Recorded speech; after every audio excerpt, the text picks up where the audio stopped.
Howdy, and welcome to Star Wars Tabletop Gaming. My name's Charles. I'm a tabletop gamer from well back. Started with 40k, and I've played almost all of the systems out there, including the many Star Wars FFG systems that you can play on a table. And my goal is to bring you all of the best Legion content that comes out over the next few months and going forward. Legion is the new tabletop game that FFG is going to release, hopefully in November 2017, but most likely in early 2018. It is a bit of an amalgamation of some of their previous games, including Dust Warfare and a few things taken from Rune Wars, but set in the Star Wars IP. I'm super excited about it. I've wanted a Star Wars tabletop game for as long as I can remember. 40k no longer quite holds my attention, and I'm excited for something new, and I'm excited for making content for something new as it emerges and as it's created. So my goal is to bring you everything you could want out of a Legion YouTube channel. We'll do battle reports, we'll do rules analysis, we'll do terrain building, hobby tutorials, wild speculation, and keeping you guys up to date with all of FFG Legion news. My plan going forward from here is to turn my garage into a gaming den. The wife has finally said yes, so that's a plus, to half of the garage at least. So I'm turning that into a gaming den and going to start playing Legion games as soon as possible, actually using Imperial Assault miniatures to stand in as proxies. Legion was recently demoed at Gen Con, and we managed to get a lot of the rules out of those demos, so I think it'll be pretty easy to get some pretty good games going, some pretty good battle reports. So that's my plan. So for this first episode, I want to introduce you to Legion, introduce you to the game, to the miniatures, to everything we know so far, and then show you a bit of what I'm planning to do going forward. So enjoy. On the 18th of August, FFG put up their first kind of product page for Legion on their Fantasy Flight Games website.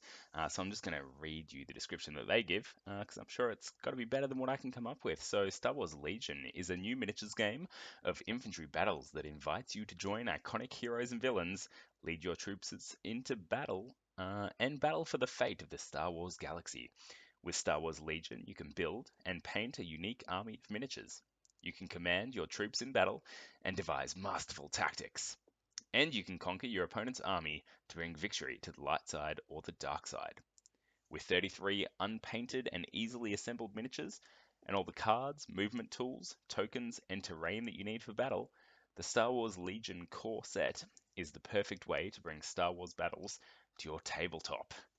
So that is how FFG describe it. So what we know so far is that the core set's coming out, as I said, hopefully in November, maybe 2018.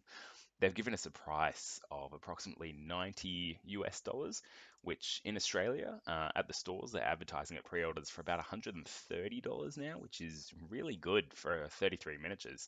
So if you compare that to kind of what you get out of Imperial Assault, it's a lot more miniatures, but they're focusing in different directions.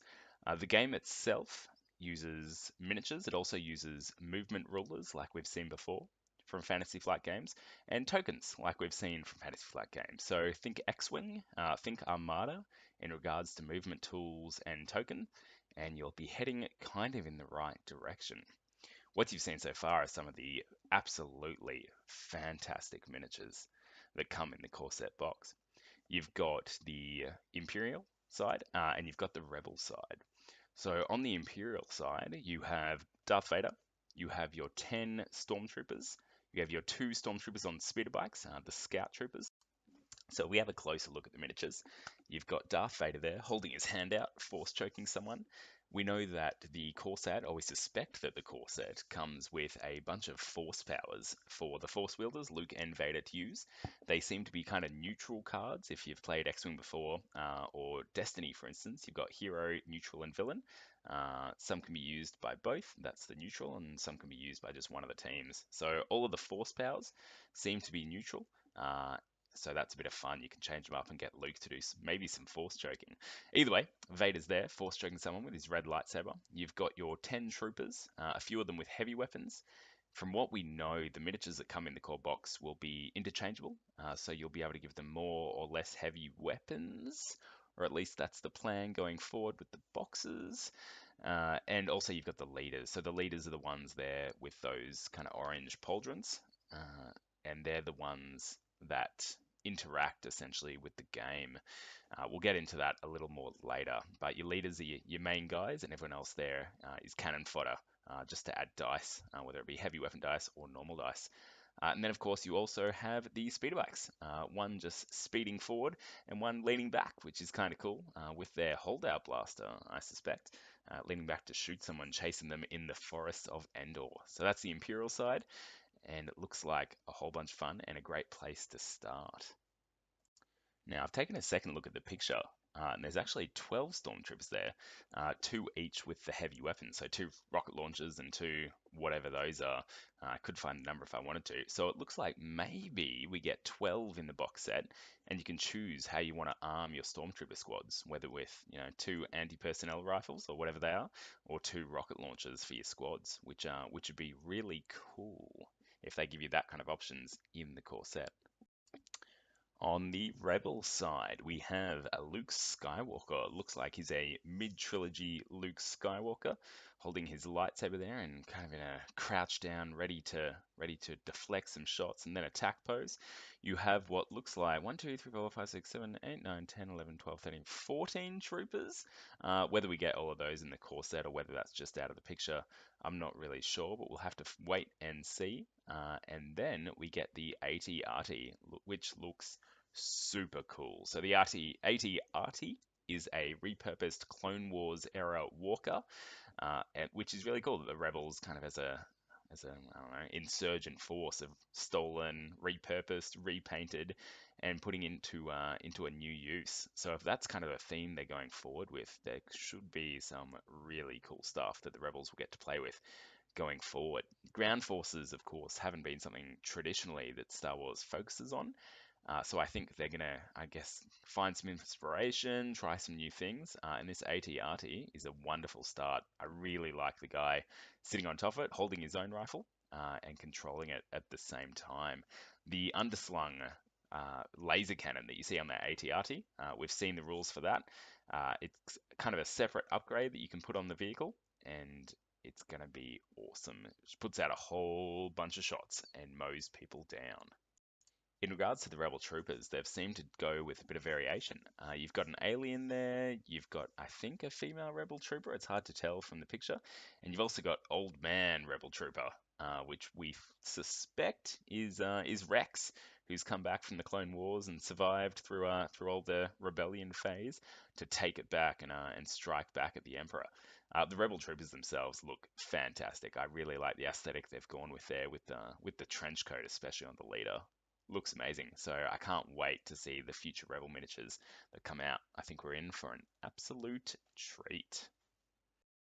So if we have a look at one of the cool battle scenes that FFG had set up at Gen Con that someone managed to take a lovely snap of, you can see a few things that are going on. So we've obviously got the Imperial side and the Rebel side, but what you've also got is some barricades and some tokens that we'll take a quick look at first. So we'll look at the barricades first. You can see one up in the top right there on that kind of rocky outcrop, and also that the Rebel Troopers and the Imperials are hiding behind. Now, we don't know how many of these barricades we get in the core box, but we're pretty sure we get some in the core box because they were on every single table that Gen Con was demoing, so we can make some nice assumptions. So these count as hardcover. Within the game, we know there's soft cover and hard cover, and how that affects you is when you roll hit dice, they essentially take away hits. So cover is going to be extremely important in the game, and it'll be important to delineate what is soft cover and what is hard cover before you start playing Forest being soft cover, for instance, and these barricades providing hard cover. So what that means for the game is that movement's going to be super important. Utilizing cover well will be super important, and that'll add some strategy and some tactical maneuvering and positioning of forces, which is definitely something to look forward to and a great game mechanic. What we can see here is a couple of the tokens that I discussed earlier. So these are Rebel tokens with the Rebel insignia on the front there, or the Rebel Alliance insignia. And the way the tokens work is that you have a stack of them, and per unit, you have a token, and that token represents the unit, whether it be a core unit, kind of a headquarters unit, a support unit, etc., etc. So the core units will all have the same tokens. And the way you use the tokens is you give orders through cards at the start or by randomly selecting them for those orders that you haven't given. Um, it's a little hard to describe, but essentially at the start of each round, you choose a card, and that has a number of orders that you could give on it. The more orders you give, the slower your initiative bid to go first within that turn. So when you use that, for every order that you're able to give, the unit has to be within a certain distance of your leader, and you can then put it down. And what that guarantees is that you can activate that unit when you want to. And all the units that you don't give orders to go into a pile, and that pile is randomly selected from. And if you've got lots of core units, you can then kind of choose where you want to put those orders. But if you've got a whole bunch of different units, you are limited in which units you activate by the tokens that you draw. Here you can see a flipped token, what they look like on the other side, and that triangle there represents a core unit. So every Stormtrooper squad or every Rebel squad in your army, you're going to have one token for each of these units.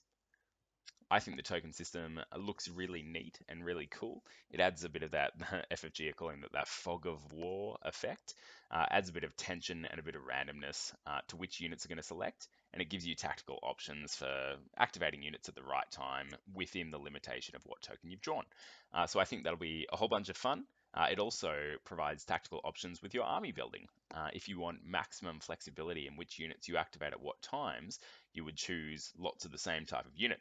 Noting that FFG have already told us that there's going to be army list building restrictions as well.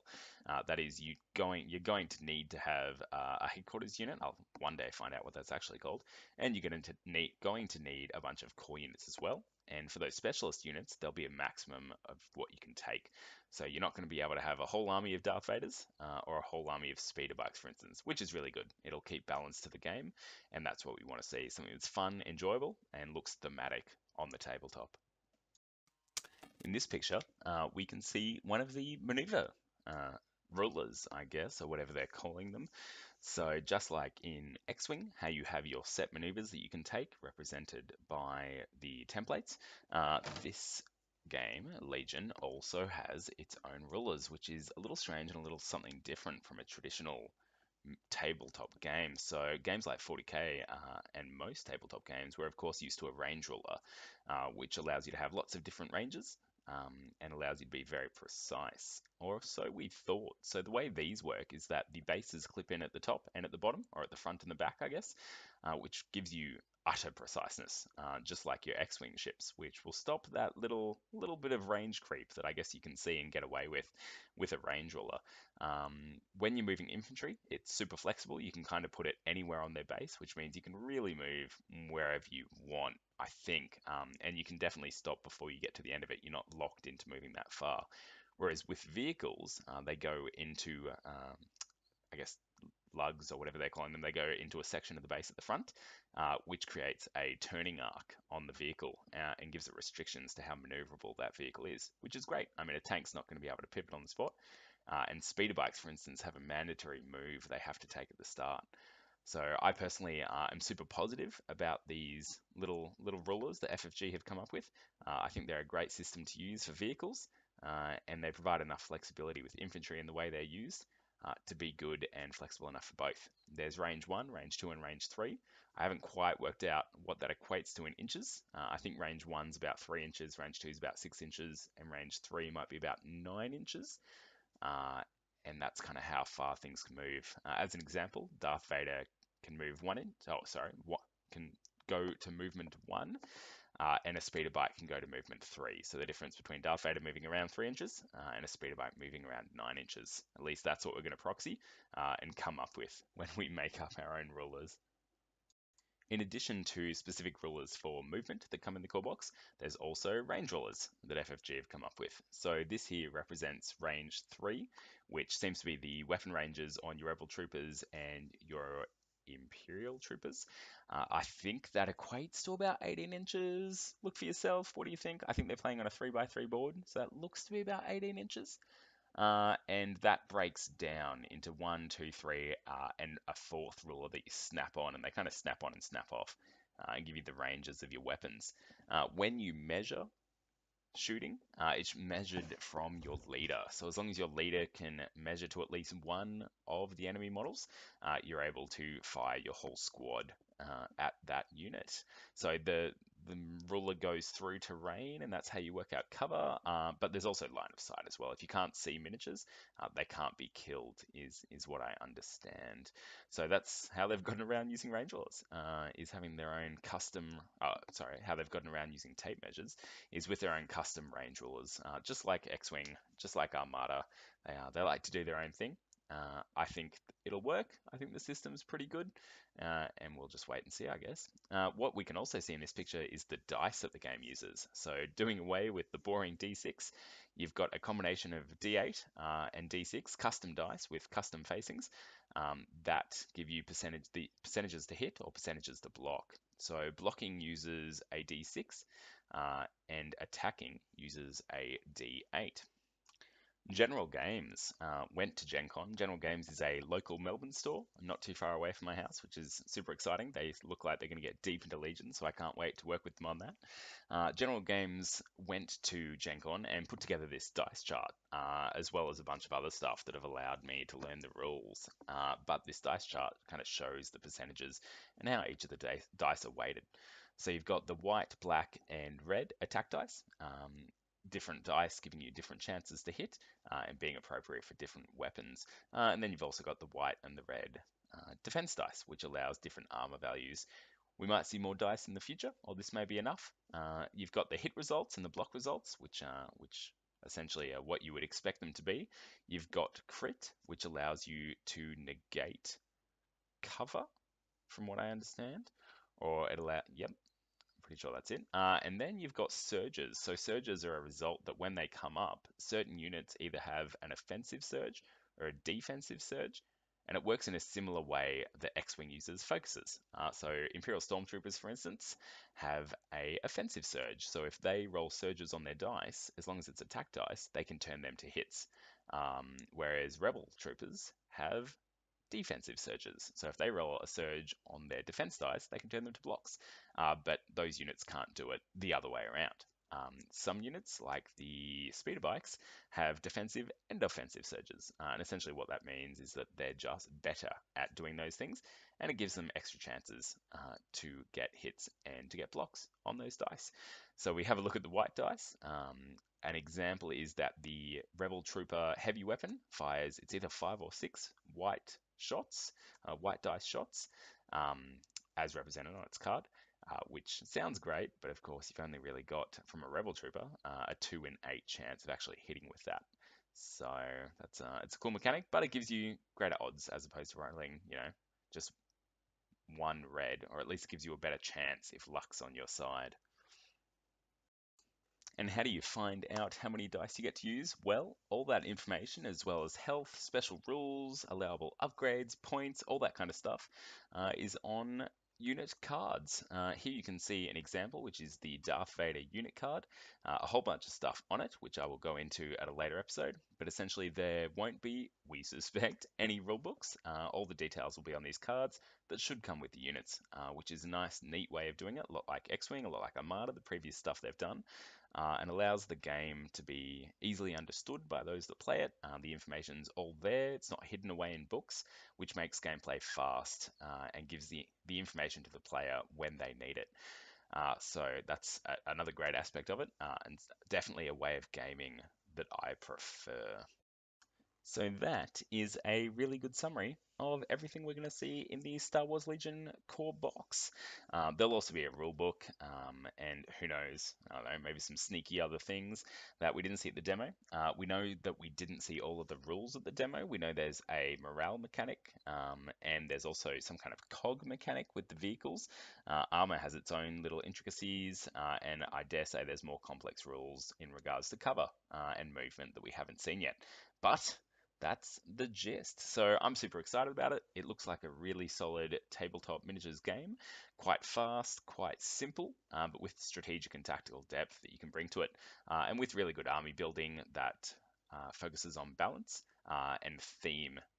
I like nice thematic armies, painted well, and there to do what we've seen them do in the movies on the tabletop.